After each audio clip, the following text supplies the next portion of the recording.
contre la France et contre les Français. Merci Alain, merci à vous d'être là. J'ai déjà parlé de ce sujet il y a quelque temps, mais on ne pourra jamais suffisamment ressasser ces vérités qui ont été tellement occultées pendant tellement d'années. Voilà. La République, dont tout le monde se réclame, enfin dont beaucoup de gens se réclament encore aujourd'hui, est née 3 ans après le début de la Révolution, et la Révolution, dite française, est une succession de coups d'État.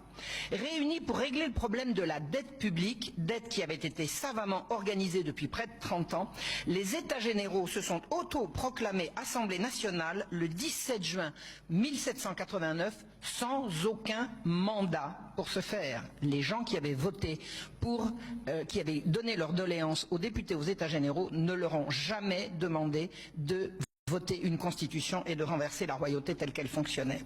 Des violences affreuses ont été organisées par les affidés du duc d'Orléans. Le duc d'Orléans était grand maître de la franc-maçonnerie de l'époque. Le 14 juillet, ces affidés prennent le pouvoir à Paris et organisent une force armée bourgeoise, la Garde nationale.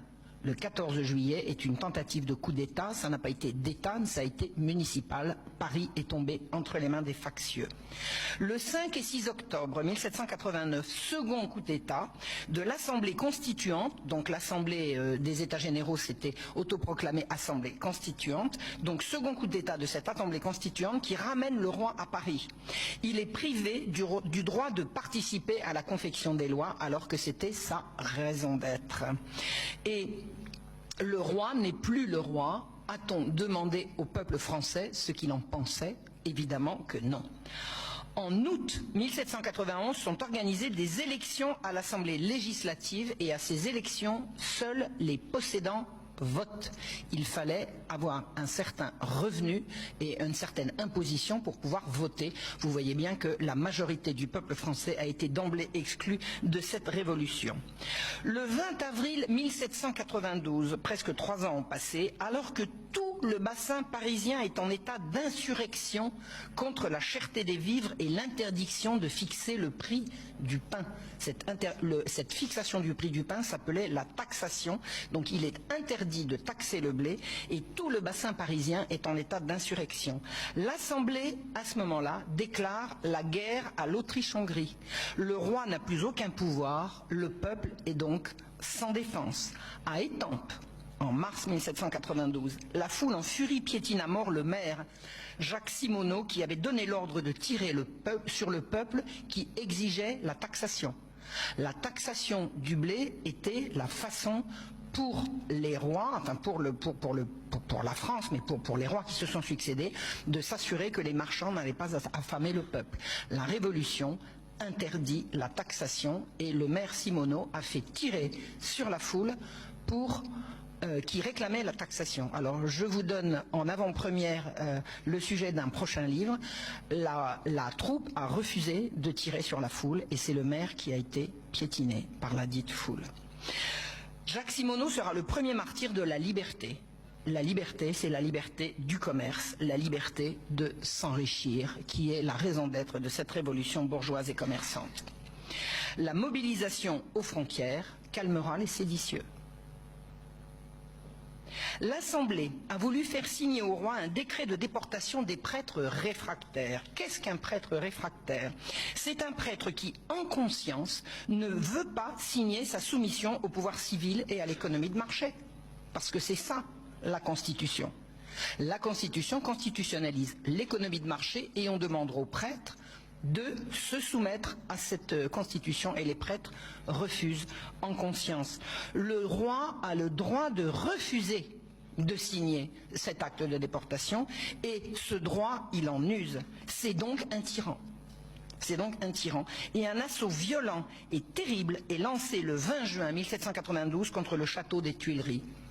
Imagine-t-on que le roi, grand benet comme on le présente dans l'histoire, s'est laissé faire? Pas du tout, pas du tout. Écoutez ce qu'il a écrit au lendemain de cette sédition terrible. Le roi n'a opposé aux menaces et aux insultes des factieux que sa confiance, sa conscience et son amour pour le bien public. Le roi ignore quel sera le terme où ils voudront s'arrêter. Mais il a besoin de dire à la nation française que la violence, à quelque excès qu'on veuille la porter, ne lui arrachera jamais un consentement à tout ce qu'il croira contraire à l'intérêt public. Comme représentant héréditaire de la nation française, il a des devoirs sévères à remplir et s'il peut faire le sacrifice de son repos, il ne fera jamais le sacrifice de ses devoirs. Dans l'état de crise où elle se trouve, le roi donnera jusqu'au dernier moment à toutes les autorités constituées l'exemple du courage et de la fermeté. En conséquence, il ordonne à tous les corps administratifs et municipalités de veiller à la sûreté des personnes et des propriétés. Voilà contre qui les factieux sont arrivés en force le 20 juin 1792. En fait, le roi est désarmé, on lui a retiré sa garde. On va organiser une nouvelle fête de la Fédération. La première avait eu lieu en 90. Et on écrit à Marseille pour qu'ils envoient 600 hommes qui sachent mourir et des canons. Pourquoi je vous parle de Marseille? Parce que c'est le début de la marche des Marseillais qui vont arriver en chantant la marseillaise que je ne peux plus, depuis que j'ai compris ça, chanter, alors que je l'ai chanté des dizaines et des dizaines de fois dans ma vie. En fait, qui sont les Marseillais? Ce sont le rebut des prisons du pourtour méditerranéen, rassemblés à Marseille, qui vont commencer leur marche vers Paris. À Paris, un député marseillais monte à la tribune. Il dit que ce sont des spadassins, des suppôts de mauvais lieu, que tout a été trouvé bon. Les véritables Marseillais, ils sont en petit nombre. Les véritables Marseillais de la garde nationale sont partis aux frontières, puisque la guerre est déclarée. Donc les fameux Marseillais qu'on envoie sont des rebuts des prisons de Marseille et de la Provence. Ils arrivent à Paris le 30 juillet en chantant le fameux hymne qui va porter leur nom. Le maire de Paris, ils vont semer la terreur et personne ne les arrêtera. Le maire de Paris les autorise à commettre toutes les exactions en toute impunité. Il pourchasse jusque chez eux les députés qui votent mal à l'Assemblée. La force publique est entre les mains du maire, Petion, qui est franc-maçon, et de la commune de Paris. La commune de Paris, c'est la municipalité qui est arrivée au pouvoir à Paris le 14 juillet. La chute de la royauté est décidée par ces gens, par un directoire secret des fédérés réunis aux Jacobins. Qu'est-ce que les Jacobins?